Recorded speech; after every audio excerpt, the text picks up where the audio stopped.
Welcome back to the Enlightened Misfits podcast. I am your host, Lauren. In today's episode, I also have Lauren. She is a baby soul communicator. Welcome, Lauren. I'm so happy to have you here with us this morning and talk about all of the goodness that you bring to the show. Thank you, Lauren. It's really great to be here. Excited to have this conversation as well. Yes. So, kind of tell us a little bit about what you do and a little bit about who you are and, what kind of brought you to this title of a baby soul communicator. Yeah, well, I feel like it's something that sort of came to me. It chose me. It certainly was not something I was looking for or chasing. I was quite happy for 20 years being a registered nurse, in the science side of life and, all the policies and rules and guidelines and all of these things. That was my world pretty much. And then probably it was 2016, I started having some spiritual experiences with the babies I was caring for because I worked in NICU for most of my career. And I had, again, been very science focused, but I also had a curiosity on the side outside of my nursing career around spirituality. So I studied yoga, meditation, Buddhism, energy healing therapy, and a few other modalities. And yeah, literally in 2016, my worlds collided on a night shift one night. And I started having, yeah, these experiences with the babies that I was caring for. And I thought I was going mad.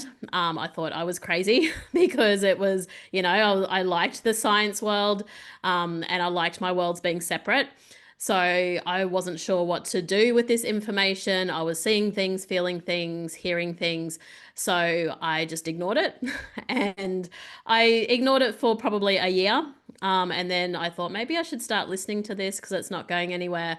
Took time off work here and there, thinking I was just stressed and shift work. But it only intensified and it got, yeah, really, really strong for me. So after about a year, I just started listening and I started journaling and writing down the experiences I was having with babies in the nursery and also babies, getting a call from the birth suite saying that there were twins in labor and things like that. And suddenly I would start feeling their energy sort of coming towards me. So on a personal level, it actually really helped me be a better nurse.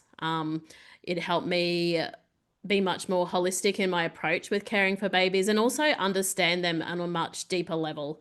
Because I know certainly in my career, there was this sense that babies, they're a little bit clueless. They don't really know what's going on around them and they don't really remember these things. And there was a lot of that sort of talk amongst my colleagues and my, yeah, the environment I guess that I was working in, but I learned that they know so much more and understand so much more than what we give them credit for.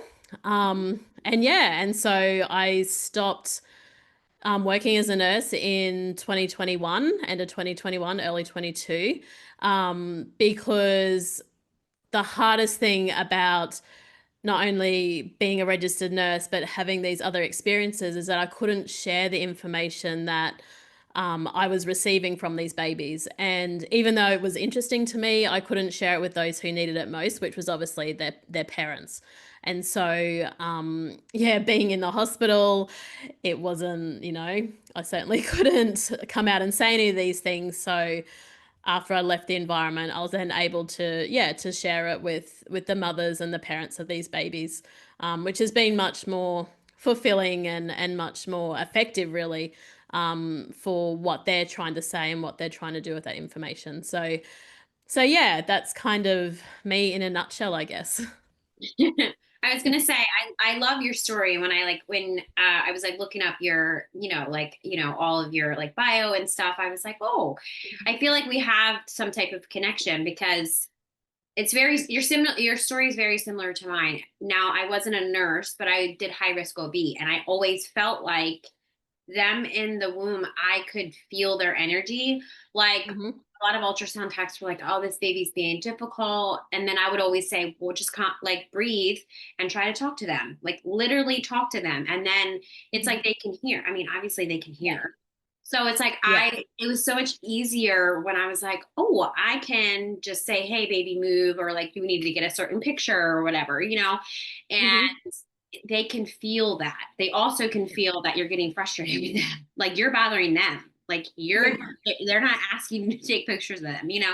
So it's absolutely. interesting that you say that because Yeah. I've also started to notice that too. And same thing, very passionate about what I did until I wasn't. And then I was Yeah. like, I can't do this anymore. I have to do something different, because it's like, these moms are worried. Some of them are really sick. Some of these babies are really Hmm. sick.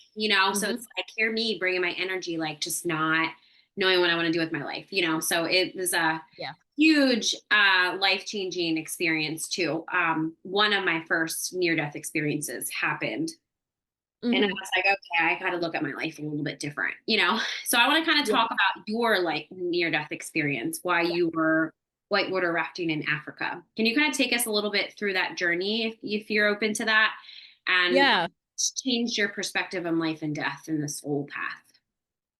Yeah, well, the whole reason I was in Africa is because I couldn't deal with babies dying anymore. That's what it came down to, working in my role as a nurse in NICU. The unfortunate reality is not all babies survived, not all babies went home. And as a nurse, and I started nursing when I was 20. And so I was very young, and so, but I was also faced with really big situations around life and death and the ethics of that as well that I really struggled with. And so all through my 20s and into my early 30s, I started to really ask these questions like why? Like, why do babies die? That was the biggest thing that plagued on my mind for years, probably 12 years. And I got to a point where I'm like, I can't do this anymore. I was 31 and I'm like, I can't do this. Like, it's just, I had a very strict Christian upbringing, even though I'd moved away from the church and that, but I did blame God, that he wasn't doing a very good job if babies were dying. And so I really struggled with that. And so I decided to take a break from nursing. I hadn't done anything else with my life other than nursing. And so I just, yeah, booked a one-way ticket to Africa. I'd always loved to travel and had traveled, in many countries around the world. And yes, I did a career break and went to Africa to volunteer with the animals. And I did a few different volunteer projects over there, had a great time. It was great fun. I was there for about 7 or 8 months.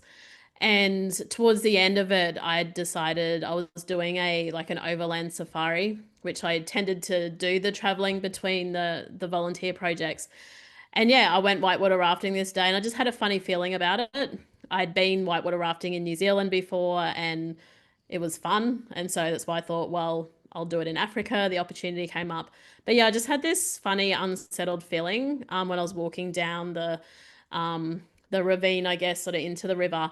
And yeah, I'm not sure how long into the trip I was. It's quite blurry now, but I do remember the moment when I fell out of the raft. The raft kind of the nose of the raft went down and the back of the raft went up into the air, and then I fell into the water. I was the only one that did. And it was the last day of the season, which meant that the water was really low, which meant that the rocks were high. And also, when there's less water, it's really tumultuous as well because of the rocks. And yeah, it's interesting. The name of the rapid I fell into was called Stairway to Heaven, which I thought was quite funny in hindsight. Yeah. But basically, what happened is when I hit the water, I felt like, and look, I didn't make sense of this until many, many years after because my nursing hat just told me that I was having a panic attack. By this point, I'd done a bit of yoga, but I hadn't sort of delved too much into spirituality, didn't know anything about near death experiences or anything like that. But what happened is, yeah, I felt what I can say now happened is that my consciousness split into. There was part of me that was in the water. I couldn't breathe. I didn't know which way was up. I could feel myself being bashed against rocks and God knows what that was in the water. And there was a lot of fear there. There was a lot of physical pain as well as panic because I couldn't breathe. I remember not being able to breathe. But there was this other part of me that was looking down on myself, and I was in a room. It was a dark room. There was nobody else around me. The only thing in the room was a TV screen on the wall. And, I had no idea what that meant, but I started seeing all kinds of scenes from my life. Like I was seeing my nursing job, I was seeing members of my family. I had a young niece at the time. Um, and so there was all these things like literally flashing before me on the wall on the TV. And again, I don't know how long I was looking at this for. Time was just not a thing at during this experience. And what did happen though is I heard a voice that says, it's not your time yet. You need to go back for the children. And again, I didn't see anyone. I didn't know what it was, who it was, where it was coming from, but I could hear it in this room. But and then not long after that, I was rescued by some African guy on a canoe, and like he paddled me to shore, and then the next part of the journey started. But I did not recognize it as a near death experience. One, because I hadn't heard of him and didn't know what it was.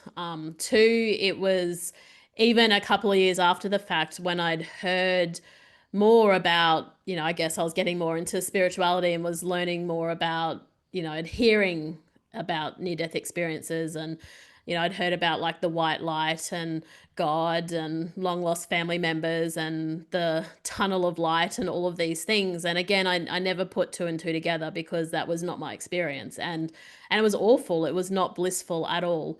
Even when I was in the room on my own, there was a sense of calmness there, but I wasn't, there was no joy, there was no bliss. It was almost, I felt quite neutral with things. But again, I was very fearful, that part of me that was still in the water. So so yeah, it was only when I went on in my nursing career after my worlds collided that I went on to have three shared death experiences with the babies I was caring for who died. And it was only when I was Googling trying to figure out what on earth was happening that I realized that a lot of people who have shared death experiences also have near death experiences. And I was like, what? No, like, well, I haven't had a near death experience. And then Africa popped into my mind. So then I started researching near death experiences and how, they can look very different for different people. And what I came to realize is that it wasn't a panic attack after all. It was a near death experience, but I wasn't allowed to go very far, down that path, if you like. It was like I was stopped. And I think that's why I never got past like a black room and I didn't see anybody. So it feels, but it definitely completely changed the course of my life. I just didn't realize that was what initiated the whole process until many years later. So yeah. Yeah. I was gonna say, well, thank you for sharing that because I feel like what you just said about everybody's experience is different. That's really important Hmm. because after all three of my near-death experience were self-inflicted, but regardless of that or whatever happened, it was different each time, and I didn't see the white light. I did not see. Yeah, Yeah. sure, I seen passed over loved ones that had told me it's not your time yet. Yes, I have Hmm. had that, but each Hmm. experience was more of like a different experience of like what I needed to see with myself. So yeah, it wasn't, I can't say I felt fear. It was more of like silence and there was just love and it wasn't Hmm. a judgment. It was just very silence. It was not, the noise was gone and it was just very Yeah. silent, when I was Yeah. looking at my body, Mhm. so it was like, oh, this is what peace feels like. Yeah. People talk about, oh, do you want peace? It's like, I don't even think that the normal human knows what peace feels like unless you've Yeah. had an experience of feeling peace. I don't think anybody really knows what that feels like, Yeah. and you're never going to feel it on earth all the time. You're just not, Yeah. there's just so much Yeah. going on. Yeah. Yeah. So it's like, and I also noticed, I think you kind of described it too. It's like the moments, like to me when I was listening to you speak about like the flashing, it's like all those are all moments and they're all like moments in the memories that flash, and that's what we focus on. But if we stop Yeah. focusing on those things, like what do we have to focus on? So like that's like when you had said that, your experience is going to be different than everybody else's experience, but I have to say that I respect that you said that, because a lot of people I feel like that maybe don't even know they had, like you said, like you Mhm. had that near death experience. Maybe now listening to this, they're gonna be like, oh, wait a second, I do remember something like that happening, and maybe I can look at it from a different perspective, because I think that's really important, especially if you're going through something hard, or you're like, I don't want Yeah. to be here anymore, I feel hopeless. That was my Yeah. situation. Like I thought it would be easier if I'm just not on earth. Well, that's not the case. I mean, obviously, Yeah. I was leaving my Yeah. child, my 6-month-old child at the time. I was leaving my Yeah. family. I was leaving a lot of people that cared about me, and I was just focused on me, and you have to be selfish in the beginning, especially if you're going through Yeah. depression, anxiety, whatever. But Yeah. also now looking at it, you're like, wait a second, thank God that didn't happen, Yeah. because if it did, what would my life look like? I would have to come Yeah. back here to clear that karma. That's how. Yeah. That's right. Yeah. Yeah. So I'm like, no, thank you. I'm good for now. Yeah. That's right. I'll deal with it now. I'll deal with it in this life. Right. Yeah. I'm not pushing. I'm not going to be pushing this out any longer. Yeah, exactly, exactly. So you talked about your three you experienced three shared death experiences. So people that don't know what that is, can you kind of explain what that is and maybe kind of walk us through some of those moments um and how Yeah. it shaped your spiritual gifts? Yeah, for sure. So again, it's going to be different for everyone, and the three that I had were all very different. But yeah, they all involved babies who were dying, and all three did die.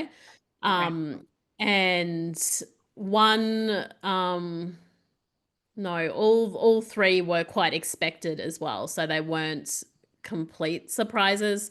Um, but and two of them were with twins, so it was two sets of twins, and then the other one was yeah, a singleton, like a baby on its own. Um, but yeah, so basically a shared death experience. Well, in my experience has been where you witness the death of a human leaving the earth, but it's like you get to peek behind the curtains, behind the veil, and see what's going on from the spirit side. So, Um, what I've come to learn is that, because I work a lot with birth as well, being working with babies, is like, when a baby is born onto the earth, there's a death from the spirit realm. And then when babies return to spirit, or any human returns to spirit, there's obviously the death from the human world, but then there's like a birth or a rebirth back into the spirit world. And so, what I was able to witness behind this veil was seeing both at the same time, being able to see the death, the physical death, and also the soul leaving the body from my human perspective, but also seeing the rebirth or the birth of this soul back into spirit.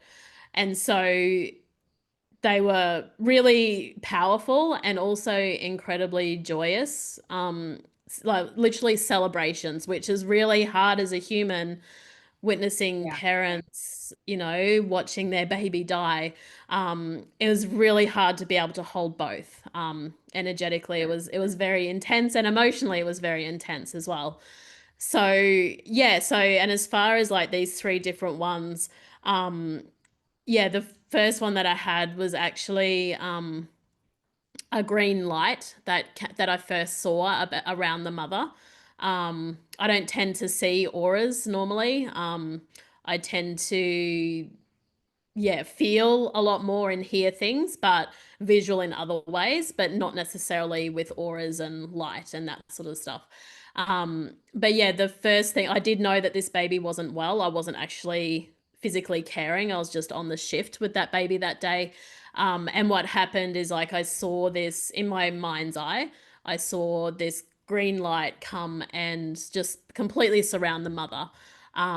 I've since realized now that it was an archangel that I think possibly Archangel Raphael, that green light, that healing light, and he was there really to support her journey, like the mother's journey, was there much more for her than for the twin, who was born very, very premature. I was twin to twin transfusion syndrome. So one twin was very, very small, the other one was much bigger. And it was the smaller Right. twin that was not expected to survive, which is why they were born early, because she was deteriorating. And yeah, so for that shared death experience, it was witnessing the light around her. And just this feeling is like I felt like the room was crowded, like full of people, but there wasn't many people there. But energetically, it felt like the space that this baby was in, which by this time was on mum's chest, removing the breathing tube, doing all of these things. And it was just this again that contrast around the extreme grief and heartbreak of the death of a baby that 2 hours ago was alive inside mum's belly, and the joy of this soul, because I could feel the energy of this child's soul and just this freedom that she felt with no longer being strapped to the earth. And even though she was only here for 2 hours, she had a very challenging Yeah. time, in that time. So that was the first one I had, and it was also the one that was the most vague, because it was more just light that I was seeing and feeling. Whereas the other two were very visual for me. And the second one was actually when, again, she was a twin, and I had cared for her for many months. I'd had many experiences spiritually with both her and her sister. And the sister went on to get better and go home. And then this one just kept having a lot of issues, one after the other. And when the parents had decided that, and the medical staff had decided that things weren't improving and that it would be best for her to redirect care, as they call it now, I went and spoke to her, because one thing I found working as a nurse in the nursery is the babies aren't spoken to as if they're people. They're spoken about, but not to. Um, and usually when they're spoken to, it's kind of in a gaga type baby voice, which today's babies, it's not necessarily helpful for them all the time, because they understand so much more. So I went and explained to her, just sat by her bed and one night when it was quiet, and just, yeah, explained to her what was going to happen, and this was the plan. And because she'd said that nobody had told her what was going on, um, so I ended up speaking with her. I think it was on the Monday night, and they'd planned on the Thursday to redirect care. And I was actually at a women's circle on that day. And it was interesting with the timing. So, being a nurse, whenever I have these experiences, I write them down and I write down the times. And then when I went back to work, I'd check the notes, because the nurse in me likes to show, compare, I guess, what was happening physically and what was happening in my mind. Yeah. But yeah, it was basically 11 a.m. We'd started this meditation circle. And then again, it's very similar to what happened in the near-death experience. I felt my consciousness split. There was part of me that was sitting there in the meditation room with all these women around me. And then the other part of me was witnessing what was going on. And the hospital, I was on a day off. The hospital was probably 45-minute drive from where I was at the time.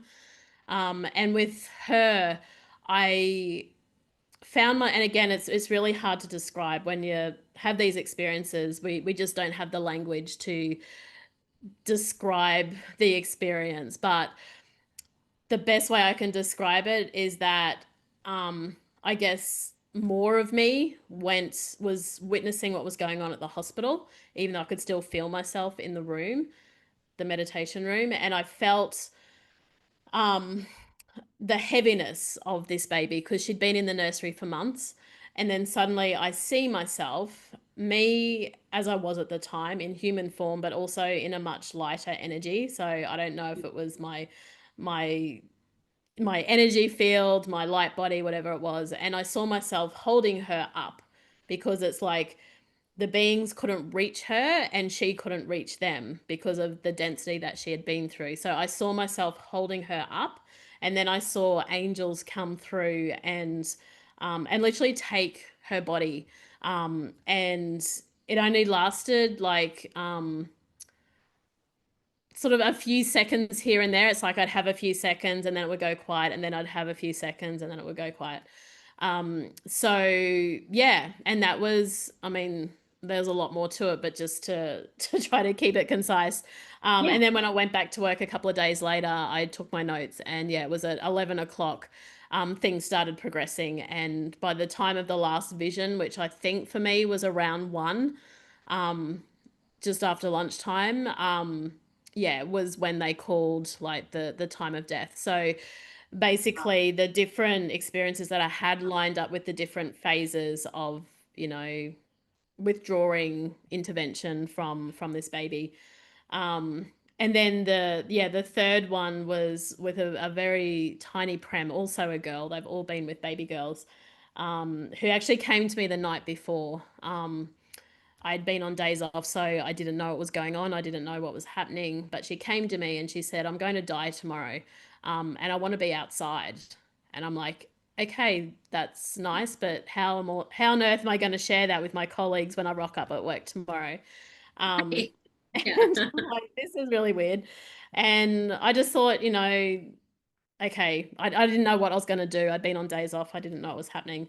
But I went to work the next day and found out at handover that, yeah, they were planning to redirect care on this baby, which then made sense. And then I thought, oh God, like she wants to be outside, but I can't say anything around that. Right. Um, and she'd told me like a few things about, you know, wanting to be on mum's chest, wanting to be able to, she said she hadn't been able to see the sun. She hadn't been able to feel the fresh air because she'd been in NICU. She was 23 weeks born.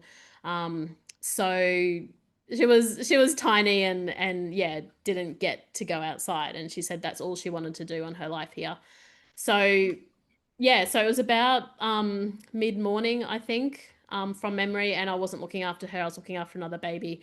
But again, what happened is my consciousness split. Just all of a sudden, I was looking after another baby in normal nurse mode, and suddenly part of me is in the space caring for this other baby, and then this other part of me is somehow in the other side of the nursery where this very sick baby was. And I looked towards that space, and then I saw coming down the corridor as I saw mum on a recliner with the baby on her chest and all hooked up to the wires and everything. And I said, oh, what's happening? And they said, oh, mum said that she wants to do this outside on the balcony. Wow. And I was like, I mean, I welled up with tears because I'm like, I'm so glad she was able to get the message through to someone who could honor that for her, because I felt a Yeah. lot of guilt around that. But she was able to get that message to her mother, and her mother was able to hear that and understand that. Right. So it happened outside. But and again, I was not in the same space because obviously it was outside. But again, I wrote down, I witnessed what happened, and it was similar in that I was peeking behind the veil. I was feeling different levels of the soul leaving. So there was like a heaviness, and then it would get lighter and lighter and lighter. Again, a whole swarm or a flock, I don't know what you call, like a group of angels that came. But with her, there was music. With the others, there wasn't. So it was Okay. like it's a music that I hadn't heard before by an instrument that I don't recognize. Um, but very sweet music, quite high pitched. And it was this huge party, this huge celebration. There was angels there. There were what I assume were her ancestors or her relatives Right. coming to welcome her home. But it's like they all came to collect her from the earth and take her wherever they were taking her. But it was a huge celebration. And the one thing I remember about her is she felt so light. She felt so free, so much peace, so much joy, so much freedom, about her being able to be released from her physical body. And she was only about 10 or 12 days old from memory. So she hadn't been here that long, but it had been, again, a very difficult experience for her. So yeah, I mean, it's hard to kind of put all of those experiences into one conversation, but yeah, there were then sort of follow-up experiences as well that happened that sort of helped me to clarify things and continue to communicate with these children after they'd passed as well. Because it was challenging for me, you know, even though these experiences are amazing. I'm still a human at the end of the day and still need to keep on functioning and and doing my job and all of these things. So yeah, so they were my experiences of shared death experiences. Hey there, I just wanted to take a quick moment to share with all of you spiritual rebels and fempreneurs. If you've been craving a space where you can build wealth, heal trauma, and rise alongside like-minded women, I got something for you to hear about. I'm excited to invite you into the Enlightened Misfits Sisterhood. This is a low-cost, high-impact group membership designed exclusively for spiritual fempreneurs who know they need accountability and support to create sustainable wealth but aren't ready to dive into a one-on-one mentorship. In this membership, you'll get monthly calls, rituals, healing sessions, and workshops to break through your self-doubt and build confidence so that you can consistently sell your offers and make money. This is also a collaborative private Facebook community where you make lifelong connections with other women who are just as serious as hitting their goals. And my personal guidance as your intuitive human design business guide and trauma healer, ensuring you stay aligned and on track with your business goals. Plus, you'll get free access to all my paid workshops and masterclasses, along with exclusive VIP pricing for my one-on-one Voxer membership. This membership is all about helping you heal the sabotaging behaviors blocking your abundance and using your human design to create a business that feels amazing to run. Imagine waking up excited to serve your clients and knowing that you have the exact support you need to hit every single one of your business goals every single month. So if you're ready to rise and build wealth with a sisterhood of spiritual misfits, make sure you click the registration link in the description box. Right now, the investment is just $88 a month, but the price will increase to $197 a month. Join today to unlock exclusive rates and get access to next month's kickoff call. Let's get back to today's episode, but remember, your next level is just one decision away. Join the sisterhood and let's rise together. Thank you for sharing all of that. My next question was going to be, are you able to still follow up on these souls that had left, like to ask questions and stuff? So I'm glad that you are, for your own clarity, like to be able to talk to them.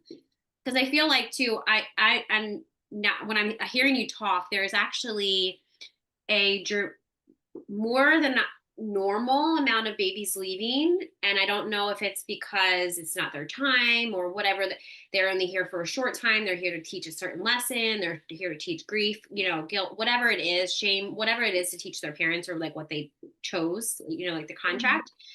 But I have a lot of people that I've seen on social media recently that have lost kids, and I'm listening to you talk and I was like, oh my goodness, you would be perfect to give them closure, to give them clarity. I mean, sure, I'm a medium. I can talk to, crossed over people, but there's not normally many babies that come through, and that's okay. Like, that's just it. Whoever comes through comes through. But for you, it's like that they feel comfortable coming to you. You are the person that come to you. So I'll definitely be connecting you with them, and anybody that has lost a love, like a baby, you need to reach out to her, because I feel like that closure and to understand simply, I understand it's your baby. I get it. I really do. But there is a reason. They're here to teach something, like, just like you said, that she just wanted to feel the sun and be outside. Like, oh my goodness, to give that purpose, you filled that contract. Like, that's it. Now, you didn't, she's coming back and you're going through the same thing. Like, it's like, that's how simple and easy it is. Like, of, baby souls coming here. I know it's a baby. I get it. Like, but at the same time, it's just like people that are unfamiliar with like baby communicator. Like, obviously you did a very good job explaining all of that. But I think a lot of people need closure of like why it happened, because the mom sits here and blames herself, I feel like. Would you see that in your practice for when? Yeah, absolutely. I probably 50% of the women I work with have experienced some type of loss, and they come to me because they haven't been able to find answers. There wasn't any medical explanation or logical explanation for why things happened, and yeah, they're blaming themselves. They're sitting in guilt, they're sitting in grief, or they're blaming the hospital system, or they're blaming whatever external to them as well as themselves. And so when we can tap into to babies, like they, as you said, they it's very simple in many ways, and that it's very direct. You know, they baby souls, or I think the soul realms in generally, don't have the emotional intensity to situations that we have here on earth. Not to judge ourselves, because we're human and that's part of our experience, but babies, you know, they can say, like, I've worked with women who've had multiple miscarriages, and they say we need time to adjust to the energy of the earth. If we came to the earth the first time and stayed for the next 100 years, that would be way too much for us, and it would be too challenging for our journey here on earth. It would just be jarring. It would be like basically 100 years of suffering just trying to get used to it. So they're like, no, we're going to come, you know, and some of them come like 8, 10 times. And each time they say, it helps me to attune to the earth's energy. It helps me to adjust to the earth's energy. And I liken it to, you know, going somewhere for a holiday. You know, generally we won't move overseas for like permanently without going to visit the place first. Is the Right. same as here on earth, right? You know, especially today's souls than today's children, who have a very different frequency and vibration than souls 20, 30, 50, 100 years ago. They need that time to attune and adjust to the earth's frequency before they commit. So from their perspective, it's super simple, super straightforward. But for us humans here that have to like live through that and go through those 8 to 10 miscarriages, it's brutal. Like, it's so challenging. But then, as you said before, you know, they are here to teach us and to guide us into the parents that we need to be to bring them earthside as well. And that starts, in my experience, well before, often even before conception as well.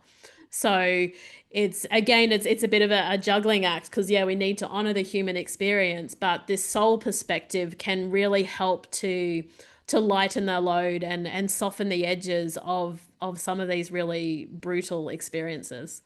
Yeah. So I can appreciate that you had said that. I feel like for this new, if it's a newer soul, like you're the baby souls that you're talking about, I feel like, yes, it's hard right now for them to come and stay because it's yeah. so chaotic and it's so dense. I've noticed most of the people probably from like 20, I want to say 2020 to most of the people, they're not people. I mean, they're people, but they're babies. they're Yeah, yeah, 5-year-olds at this point right now. So, yeah, but they're all older souls. I've all of my like my daughter, she's 5. She's an old soul. She's probably older than I am, and I feel like yeah, all of my kids, like my friends' kids, they're all old souls. Like, so it's like yeah, they aren't new souls coming here. But I think with this new wave and the new frequency that you're talking about, I think that the newer souls are trying to come in, but they yeah, vibrate such a high frequency that the density either makes them sick, or they have autism, or they have some type of other, genetic issue or whatever, and I think that that is definitely just to prove that, Earth is so dense, and it's yeah. to live here. It's just hard for all of us to live here. Sometimes I'm like, why do I keep coming back here? I know, right? I know. But why do Yeah, I like it so much? Like, that's what I yeah, sometimes ask myself. Like, what? I'm yeah. done with lessons for a couple of years. Like, what in the heck? I know, right? I know, right? And that's for, yeah, those of us who have been to Earth many times before, even though we kind of know the drill, it's Yeah. still really intense for us here. And there's still a lot for us to learn. Whereas, like, I'm connecting and communicating with souls who have never been to Earth before. They're, many of them are still old souls, but they're not old Earth souls. And that to me is a really big difference, because it's like, where has the soul gained its wisdom and its experience? If it's a frequent flyer to Earth, then yeah, it's going to be, even though the world is much different now, they're going to know the drill, at least on some level. But if you have babies that have, or souls that have gained their wisdom and experience from other planets, other dimensions, I don't even know most of where they go. I've had glimpses, but There's so many other places for a soul to have experiences, right? And so if they're coming from that and they're coming to somewhere that they've never been before, then yeah, there's going to be issues, not just with the conception energy, but with the birthing energy, with growing up, with just the process of adjusting to being a human or a soul attached to a human earth body, that they've never had that experience before. And that's where we're seeing, yeah, a lot of the really what is described as kind of like difficult. I don't like to label children, but by society's ways, it's like these kids that society doesn't know how to deal with or work with um, or support. But that's part of what they're teaching us as well to, like the old ways don't work. There's plenty more of us new kids on the block coming to town. So we need to step up and have new ways of supporting and also understanding these kids and these souls that are incredibly wise, incredibly intelligent, but it's not of an earthly origin, if that makes sense. Yeah. Yeah, there's some things that my daughter says to me that I don't really know what she's talking about. Like it makes sense. Like we'll be outside, and it was a couple years ago when I was just recording her thinking she was so cute, like of what she was talking. Well, I didn't realize after I listened to, because I mean, I can channel light language, but after I listened to it on recording on my Instagram, I was like, oh my goodness, I'm laughing at her. Like, what are you talking about? Well, she's channeling light language and she was trying to tell me it was like the next day I had this huge conference, like this huge masterclass that I was like really like kind of nervous about, but I didn't tell her about it, And she just kept, and I remembered listening to this, and she just kept telling me, like, remember who you are. You remember who you are. And it was like this whole channel thing. And I like just started tearing up because I was like, oh my gosh. So I started that moment. I started to listen to her more because Yeah. even now she's 5. And I remember I didn't have a doula because I have usually like rough pregnant, like her pregnancy was very rough. I had to be on blood thinners. I had a history of blood clots, blood disorder, all this stuff, so I was always very monitored by medical. And I wish I always could have a water birth, but they won't let me because they have to monitor me. I have to be off blood thinners, like all this stuff, like just too much. It's unnecessary stuff, but I know that they just want to keep me safe. And a couple of years ago, I remember her saying to me, I had a rough delivery. And I was thinking, you had a rough delivery? Like she just randomly said, I had a rough delivery to me, just randomly. Mm-hmm. You're in the car. And I was like, what is she? I'm thinking she's thinking about like an Amazon, like what's going to happen? Like, and I was like, oh, okay. So I didn't think anything of it. And I thought to myself, oh my gosh, she's talking about her delivery. Like she must remember when she came here. And so I just said, do you remember when you came here? And she said, yes. And then I also said, do you remember being in mommy's belly? And she said, yes. And I was like, oh my gosh. Like, it's just sometimes to say it out loud, like, I don't know. I'm just going to believe her. I don't know. Yeah. Sometimes I'll ask her something and she'll say yes and she really means no, like that type of thing. But I'm just like, maybe she does remember. I know I remember. Yeah. Born. I remember all of that. I feel like now that I got through so much trauma and all of the stuff that I've been through, I remember being in my mom's belly. I remember my mom giving birth. I remember, and it was dramatic. Like it's kind of like thinking about it. No wonder people don't remember. Like that will mess you up. But yeah. So I was going to say, you being able to communicate with those babies, like it is. That's why most babies sleep for like a couple days, after. It's a lot. Yeah. I mean, yeah. It's a rough landing. They kind of like crash land on the planet, really. and a totally different frequency, like totally different. You're like high vibe to like I feel like I'm being suffocated. I can't breathe. Yeah. Taking their first breath in a different oxygen versus whatever our souls don't need oxygen. So it's like whatever else they were breathing or able to stay alive. Like that is huge. I mean, I can't even put into words how it would feel, but definitely 100%. Yeah. So before we wrap up, just like if you're gonna like look back as like working at a NICU nurse and how now that you do baby soul communicator, what is something that you've seen like a thread that has connected all and your soul mission in life? Oh, I think it's there's so many things that I could say.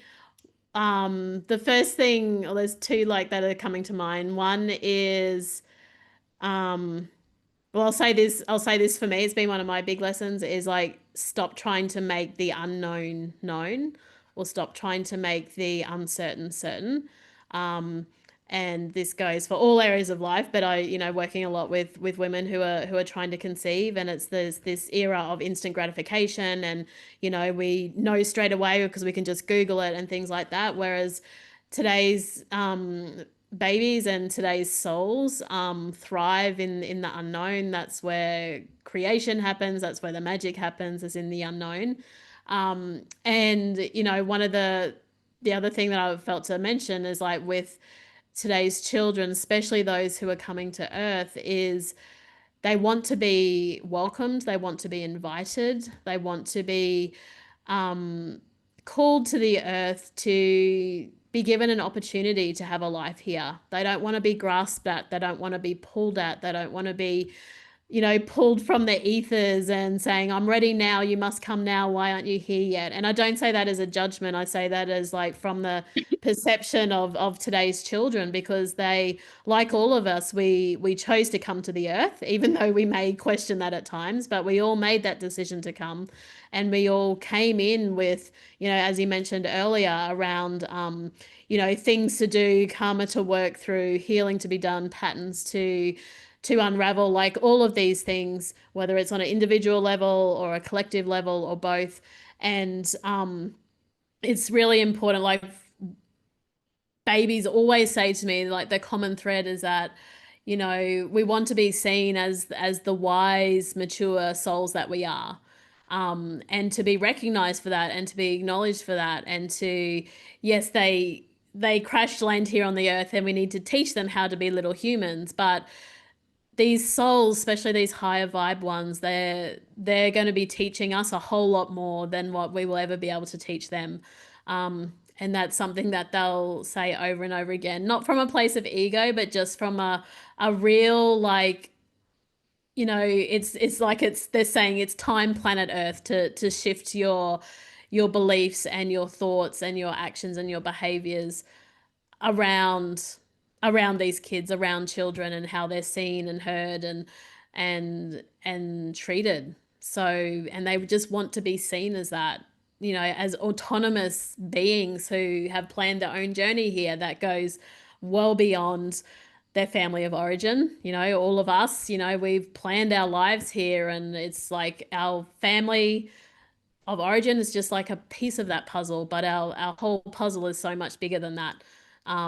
And that's what they're wanting us to recognize and acknowledge, and to nurture that as well, not to dismiss our own desire to have a family or expand our family, but yeah, just looking through their eyes or trying to be in their shoes a little bit more as a soul, making that choice to come to the earth, whether that's for just to feel the breeze on the face and the sun on their face, like that little pram I told you about, or whether it's to be here for 100 years. So yeah, I know that was like more than like one common thread, but yeah, it's so No, that's okay. multidimensional. It's hard to like just say one thing, but it's been definitely been like a huge journey for me, and completely changed my beliefs around life and death and babies and children and my own journey and everything in between. So yeah. Yeah, I definitely can resonate with when you said that babies, like everything that the baby souls are saying, because I know that my daughter is so much more wiser than I am. I'm just pretty much here to teach her, how to be a little human. And then she pretty much, her soul knows pretty much the rest. I mean, even Yeah. I can see it now. She's 5 and she acts like a teenager. And sometimes Yeah. my husband will be now like my husband is pretty much the one that has raised her. Obviously, they have a contract together. So like, but her she still sees her biological dad. So um it's just interesting that she still even like looks at both of them as her dad. And it's like that she decided to call him dad. I didn't say, call, any of that. It's just so interesting to just watch her make her own choices. Mm-hmm. She doesn't be able to make her own choices. She's very angry. I'm still working on that. I'm like, you're not going to get everything you want in life. Like, I'll teach you that. But I do know that she teaches me more about myself than I Yeah. think I could ever teach her. I don't think I ever really know that. Maybe I could tell her that, but I don't think Yeah. she necessarily will ever know Yeah. that.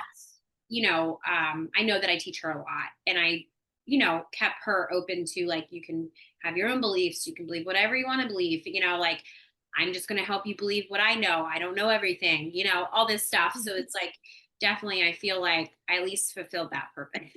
Even though Yeah. sometimes I don't feel like a good mom, but it's just like, I think this is the best thing, just to keep her safe and guided in some path. I feel like that is, I feel like Yeah.